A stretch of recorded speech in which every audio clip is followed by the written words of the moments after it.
Mr. Pilides, it's an absolute pleasure being with you here today at the Cyprus Chamber of Commerce and Industry. Mr. Pilides, as the President of the CCCI, you're very well placed to talk a little bit about the current turmoil in the Eurozone and how that's related to perhaps the Cyprus recovery. What would you say has been the core of the recovery? To answer this question, I think first we have to look for the reasons for the financial crisis in Cyprus.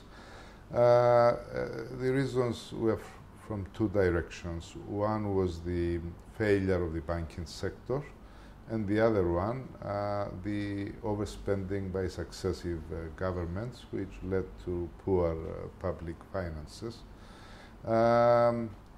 Starting with the banking sector has been reformed and has recapitalized itself through its own efforts, through raising capital mostly from abroad, and it's on the way of implementing whatever other reforms they need to do. They're facing, the last issue I think they're facing these days is to deal with the non-performing loans, which of course piled up as a result of the let's say, prolonged economic crisis and the over-lending into particular sectors that are now suffering, for instance, the real estate sector. On the other hand, the government has done a very good job so far in terms of controlling public expenditure and trying to revitalize the economy with incentives. We are now at the final stage, I think, where the structural changes that are needed to be made, and by that I mean changes that will have a permanent effect on the economy, as opposed to measures that were taken in order to immediately hold to reasonable levels public expenditure. Obviously, tourism, shipping and professional services have been very resilient sectors of the economy. I'm interested in what sectors you believe will be most attractive to investors moving forward. Well, these sectors will always continue. The ones you mentioned will always continue to play a major part, form a major part of the GDP of Cyprus.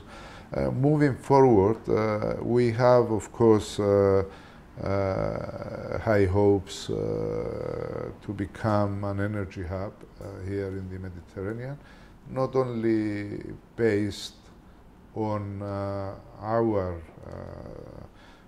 reserves of natural gas and perhaps oil that have been discovered or will be discovered in the future, but also on the other reserves of neighboring countries. I think the geographic position of Cyprus is such that it does favor that Cyprus may be a link between the producers and the buyers in Europe and other places. Historically, Cyprus has been considered an international business hub. However, after the crisis in 2013, there has been a move away from that image. How do you see Cyprus perhaps regaining that image of being an international business hub? Well, Cyprus has always been an international hub. It's just a question of enhancing this role.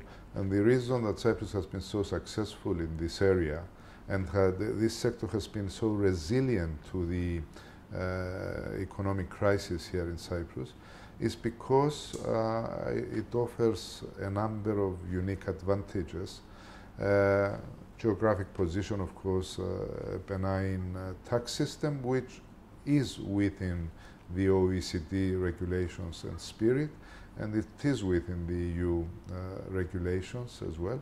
The excellent level of professional services that support these businesses that decide to set up a headquarters or a base here in Cyprus. The Cyprus Chamber of Commerce and Industry, in collaboration with your counterparts within the Turkish community, recently organized a very important event where there was a discussion of what reunification of the island would mean for the economy.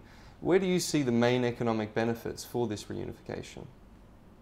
Yeah, well, there's a real effort now to reach a settlement, and we shouldn't miss this opportunity. We're always talking about a fair and lasting solution that will reunify Cyprus and in particular the economy.